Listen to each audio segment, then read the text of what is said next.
alle haben vom ersten Moment in den Proben und in dem ganzen Projekt immer am gleichen Strang gezogen. Wir haben nie erlebt, dass irgendeine menschliche Differenz da war, Meinungsverschiedenheiten vielleicht oder dass man Fragen stellt, was soll das jetzt oder wie findest du nicht besser so? Auch von meiner Seite sage ich, wie würdest du das machen? Und dann sagte irgendjemand, ja so, okay, dann machen wir es. Und dann hat man geredet, hat sich gefunden und dann ging es weiter. Ich habe keine Ahnung von Dirigier- oder Schlagtechnik. Ich habe viel in dieser Produktion gelernt und habe dann einfach gemacht. Genauso habe ich auch keine Technik, wie ich probe oder kein Konzept. Das würde nicht funktionieren, weil in dem Moment, wo ich dann vor den Menschen stehe, die das ausführen, wäre das Konzept hinfällig, weil ich ja gar nicht wissen kann, wie die drauf sind. Ich muss die frisch erleben und die mich und dann entsteht was. Anders geht's nicht. Und dass die mit so einer Wucht musiziert haben zum Teil. Das fängt ja dann im zweiten Teil an, da wo die Turbachöre losgehen und diese Feuerwerksmomente. Weissage uns, wir haben gehört, dass er sagte, wahrlich, du bist der Einer. Diese furchtbaren Dinge. Da habe ich die Leute einfach ermutigt, sich nicht davor zu scheuen, brutal zu sein. Macht einen Fernseher an, schau mal, was da so läuft. Da scheut man sich ja nicht davor, macht es dauernd. Warum soll ich mich dann davor scheuen, wenn ich eine Passion aufführe? Oder dann so Larifari musizieren machen, nur weil man politisch korrekt sein will und irgendwie irgendeinen angeblichen Antisemitismus nicht zeigen dürfen soll. Finde ich absoluten Schwachsinn, sage ich ganz offen. Es ist so viel Schrecken in der Welt, so viel Schrecklichkeit in der Welt. Und wenn wir die beseitigen wollen, müssen wir sie auch kennenlernen. Und das habe ich den Leuten gesagt, das haben die geliebt. Die waren begeistert, nicht weil es schrecklich ist, sondern weil es möglich war, das ins Zentrum unserer Aufmerksamkeit zu stellen und ins Zentrum unserer liebevollen Aufmerksamkeit, liebeerfüllten Aufmerksamkeit für dieses Stück. Und dann hat es gekracht. Also musikalisch gekracht, menschlich nie, aber musikalisch schon. Und das war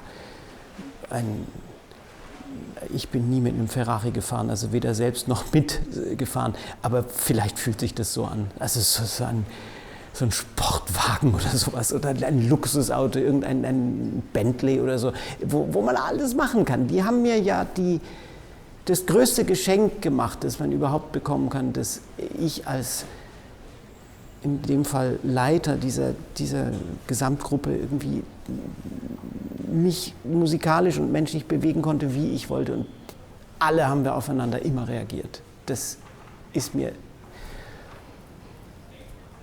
unvergessen und ich bin unglaublich dankbar dafür. Und wie das zustande gekommen ist, sowas geht nur miteinander. Keine Angst haben voreinander, keine Angst haben vor der Musik und vor allem nicht Angst erzeugen. Es gibt sicherlich auch in der Musik Orte, wo man den Menschen anmerkt, dass sie unter Angst musizieren. Und wo soll das denn seine Berechtigung hernehmen? Das ist mir wesensfremd. Das will ich nicht.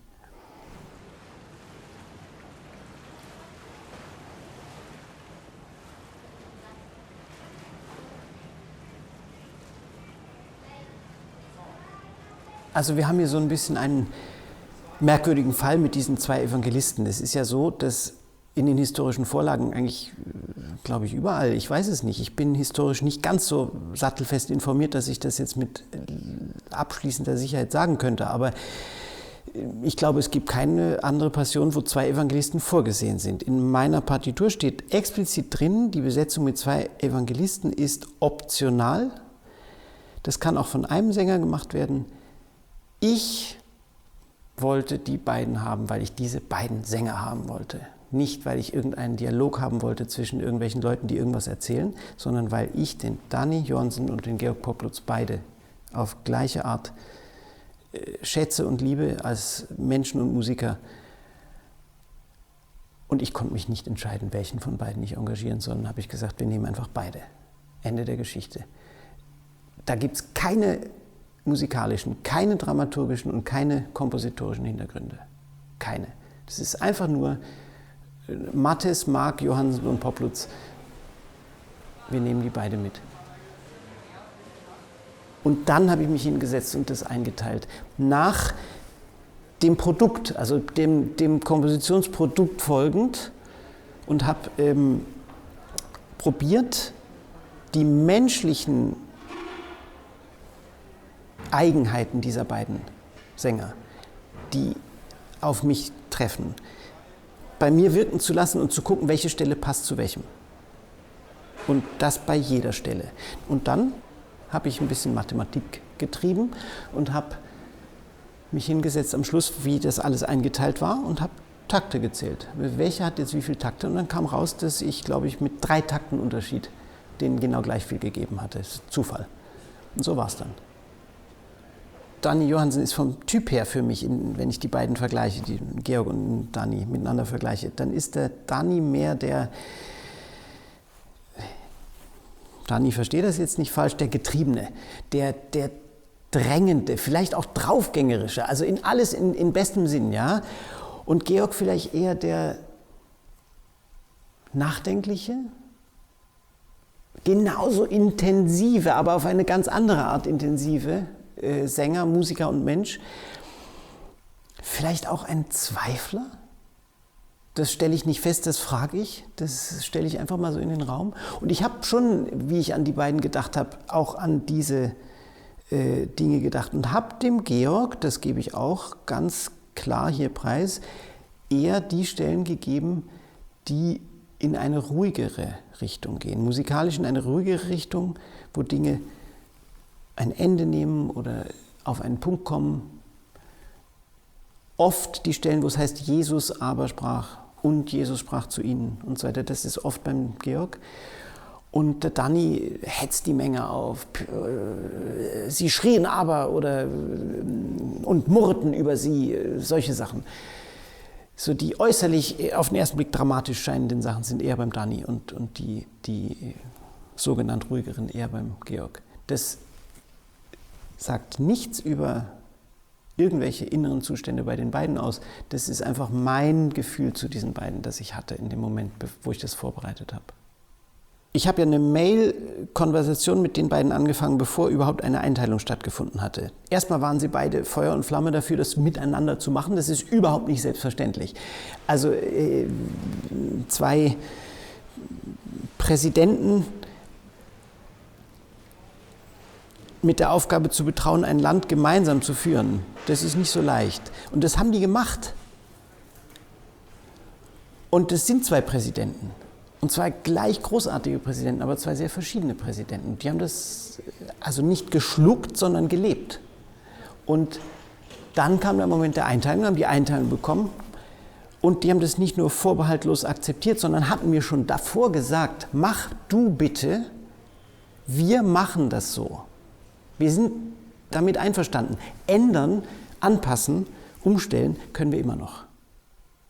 Und das haben wir, ich weiß es nicht mehr genau, aber ich glaube an einer Stelle tatsächlich getan. Aber da ging es um einen Takt oder so. Das war passgenau. Warum auch immer. Und sie führten Jesum zu dem Hohenpriester. Dahin zusammenkommen waren alle Hohepriester und Ältesten und Schriftgelehrten. Petrus aber folget ihnen nach von fern bis hinein in des Hohenpriesters Palast. Und er war da und saß bei den Knechten und wärmete sich bei dem Licht. Aber die Hohenpriester und der ganze Rat suchten Zeugnis wider Jesum, auf dass sie ihn zum Tode brächten und funden nichts. Viel gaben falsch Zeugnis wider ihn, aber ihr Zeugnis stimmete nicht überein. Und etliche Stunden auf und gaben falsch Zeugnis wider ihn und sprachen: Wir haben gehört, wir haben gehört, was er sagt, ich will den Tempel mit Händen machen.